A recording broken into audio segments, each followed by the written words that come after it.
que o país fechou o ano com um superávit em torno de 96 bilhões de dólares. Como já era de se imaginar, o agro foi o grande impulsionador desse feito.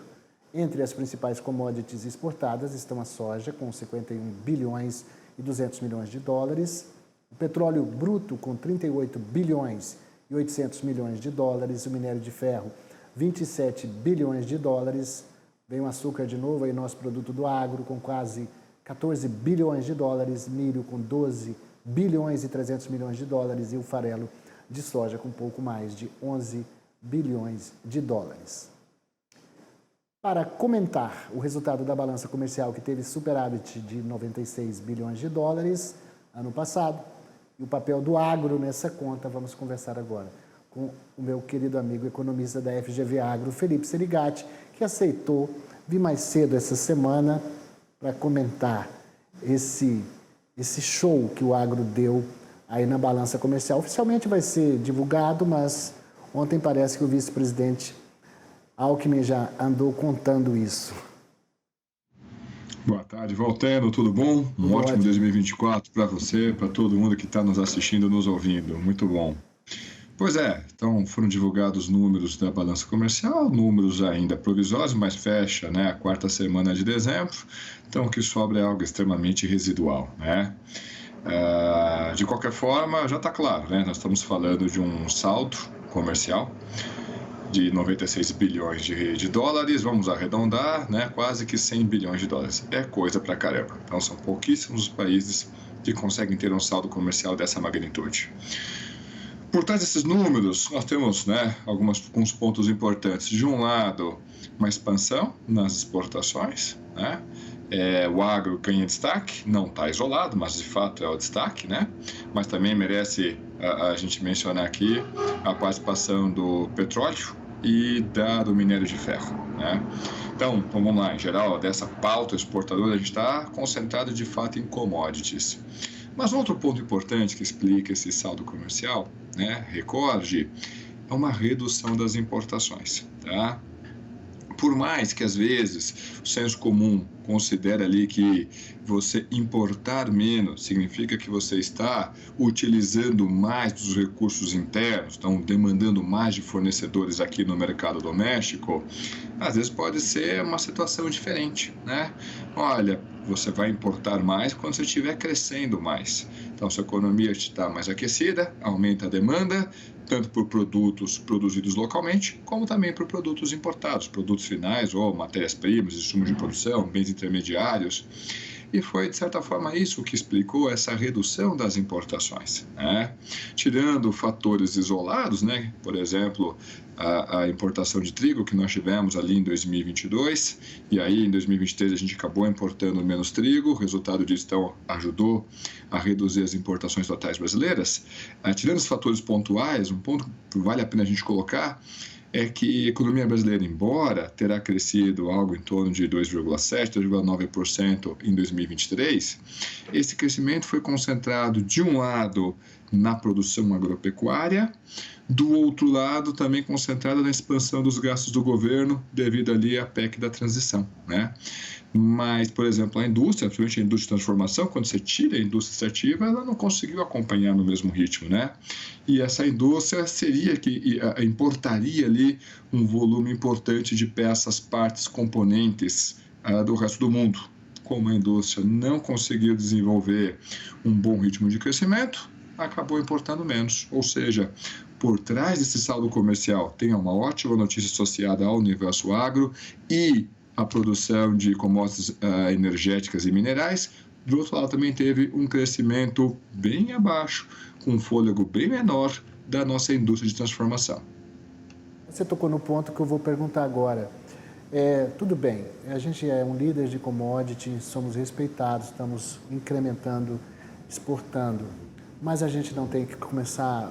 O vice-presidente falou muito sobre a questão de investir na reindustrialização do Brasil, em fortalecer, porque a gente tem que agregar valor a isso. Tudo bem, é player, somos importantes, mas como é que você vê esse norte que o governo está, pelo menos, anunciando, de investir na indústria brasileira para a gente poder transformar, agregar valor a esses produtos e a gente poder ganhar mais? Ou se... Manda, desculpa, perdão, voltando. Tá, reimportar a China para cá. A China entrou nessa, produzindo, depois não está dando conta assim de, quer dizer, está desacelerando. Como é que você vê o papel da industrialização do Brasil nesse contexto de balança comercial? Pois é, né? Infelizmente, nesse ponto não estou no campo dos mais otimistas, tá? Vamos lá, não faltou política industrial para o Brasil, não faltou ali propostas de estratégias nacionais, desenvolvimento, qualquer coisa nesse gênero, né? E na minha percepção, inclusive quando a gente olha para a experiência do universo agro, esse crescimento ele é muito mais uma consequência, né? Então, como é que o Brasil ganhou protagonismo no universo agro? Teve política pública, sem dúvida alguma, mas que tipo de política pública? Uma política pública que tentava fechar o universo agro dentro da economia brasileira? Não, foi uma política pública de conferir maior produtividade ao setor. De que forma que conferir maior produtividade? Você só vai poder utilizar insumos de produção nacionais. Muito pelo contrário, se tiver que importar uma máquina mais sofisticada lá dos Estados Unidos, vai importar. Se tiver alguma matéria mais sofisticada de Israel, vai trazer para cá. Então você vai fazer o universo agro aqui dentro operar com o que tiver de mais a moderna tecnologia disponível no planeta. Então, não foi de fechar, fazer alguma política de conteúdo nacional, nada disso. Do outro lado, tem que ter mão de obra qualificada, tem que ter pesquisa funcionando. E aí nós temos ali diversas instituições, Embrapa, CTC, universidades, que contribuíram enormemente para esse processo. Veja que, na história ali contada pelo Alisson Paulinelli, a quantidade de pesquisadores que foram enviados aqui do Brasil, lá para os Estados Unidos, para as grandes universidades, para aprender o que havia de mais sofisticado em agronomia, para trazer aqui para o Brasil e aplicar? Não. Por quê? Porque aqui a gente tinha que desenvolver uma tecnologia nova para o ambiente, para os biomas tropicais. Só que desenvolver isso a partir do que se tinha de mais sofisticado em conhecimento em agronomia, mesmo que fosse para biomas temperados. Então, você teve uma preparação, tanto de mão de obra, como de produção, de tecnologia, de inovação, de pesquisa, aqui dentro. Então, ao invés de tentar fazer uma estratégia fechada, apenas com subsídios, não, tentou, se tiver que importar uma máquina mais eficiente, não vamos produzir com uma máquina menos eficiente só porque ela tem um selinho verde e amarelo. Não faz sentido isso.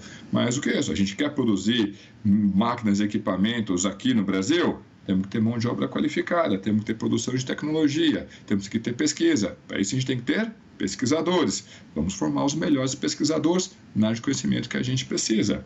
E tudo isso voltado para a exportação, voltado para o mercado internacional. Estratégias de tentar enfiar um monte de dinheiro no BNDES, eleger campeões nacionais, colocar tarifas de importação para proteger a indústria local, já vimos isso várias vezes, né? E não obtivemos sucesso. A gente acabou de conversar a respeito da situação da indústria de transformação brasileira. Será que agora vai ser diferente? Não vejo motivos para isso. Seria bom que a gente tivesse uma indústria de transformação com a mesma musculatura que o universo agro conquistou? Sem dúvida alguma. Mas, esses setores escolheram trajetórias distintas. E veja que não é um caso isolado do universo agro brasileiro. Tem um caso clássico ali do pessoal da Embraer. E aí você tem a Embraer, uma indústria que consegue competir com gigantes lá fora. Do lado tem o quê? Tem só uma instituição chamada ITA, Instituto de Tecnologia da Aeronáutica. Então você botou ali uma universidade de ponta, de altíssima qualidade, para produzir capital humano e produzir pesquisa para um determinado setor. Uma estratégia semelhante que aconteceu com o universo agro, só que o universo agro tomou uma dimensão absurdamente maior, mas em ambos os casos foram estratégias de sucesso. Cadê a contrapartida nesse tipo de política para o universo da indústria? Infelizmente nós não temos isso, o que volta ao meu ponto inicial, e infelizmente não estou no campo dos mais otimistas. Tem que tentar, a gente puder tentar coisas diferentes, inspirar experiências de sucesso aqui dentro, eu acho que seria melhor do que repetir estratégias que já foram adotadas e que infelizmente não deram certo. Ontem, por exemplo, a gente deu a notícia aqui, Serigati, de um aumento na taxação, voto de 10,5% para a importação de placas solares. Então, a gente está falando, é mais ou menos isso que você está dizendo, quer dizer, nós temos um discurso de energias renováveis, enfim, energia, compromissos de diminuição de emissões de gases, enfim, fazer a coisa direito. Agora, como é que você pode incentivar a utilização de energia solar, fotovoltaica, com 10% de imposto a mais nas importações? Quer dizer, o objetivo é incentivar a indústria brasileira, mas a diferença entre o veneno e o antídoto é a dose, né? E ninguém sabe quanto tempo a gente vai produzir placas solares. Você tem um desafio ali político que isso está presente na literatura, né? Então, é mais ou menos consolidado, né? Que a abertura comercial, que um fluxo maior ali de transações entre os países, isso gera benefício para todos. Então por que é tão difícil você celebrar acordos comerciais? Vamos pegar aqui o exemplo Mercosul-União Europeia. Parece que todo mundo sabe que tem benefícios em você abrir a sua economia. Por que os agricultores franceses oferecem tanta resistência? Ora, porque por mais que no médio e longo prazo esses benefícios sejam muito claros, e acho que já está praticamente consolidado isso na literatura, no curto prazo há perdedores. E esses perdedores, de forma legítima, vão reagir. Espera lá, como é que isso? Eu sou um agricultor francês, como é que você me abre o meu mercado para enfrentar um competidor do tamanho da musculatura do Brasil? Eu não tenho como competir com isso. É a minha sobrevivência que eu estou discutindo. Eu vou aceitar isso de forma passiva? Com certeza não. Isso não é exclusividade da França, isso não é exclusividade aqui do Brasil. No curto prazo, a gente consegue identificar quem é que vai perder. Mas no médio prazo esse ganho é generalizado. Sim, mas quem vai colher esses ganhos não está claro. A gente sabe que a sociedade como um todo. Então não tem ninguém para defender de uma forma mais objetiva essa abertura comercial. A não ser a turma ali mais teórica, dizendo que isso é importante, isso gera ganhos. Mas, como a gente reconhece no curto prazo quem é que vai perder, é natural que essa turma, e legítimo, que essa turma fale, olha, pera lá, se vocês quiserem ter essa tecnologia aqui dentro, você tem que defender.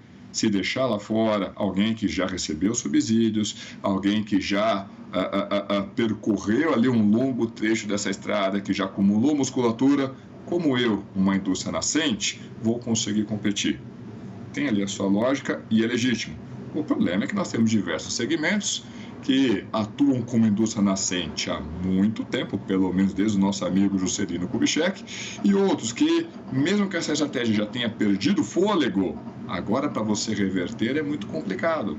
Por exemplo, Zona Franca de Manaus. É uma enorme distorção aqui dentro do Brasil. Mas agora que já existe essa estrutura, você vai ter lá em torno de 2,5 milhões de pessoas envolvidas direto ou indiretamente com aquele parque industrial. Como é que você reverte esse processo? Não é do dia para a noite e é complicado. Os perdedores você consegue identificar no curto prazo. Haverá benefícios de reverter essa política no médio e longo prazo? Sem dúvida alguma. Mas como é que você vai lidar com essas divergências, esses desconfortos agora no curto prazo? E é legítimo. Quem for perder, reagir contrário a essa política, a essa abertura econômica.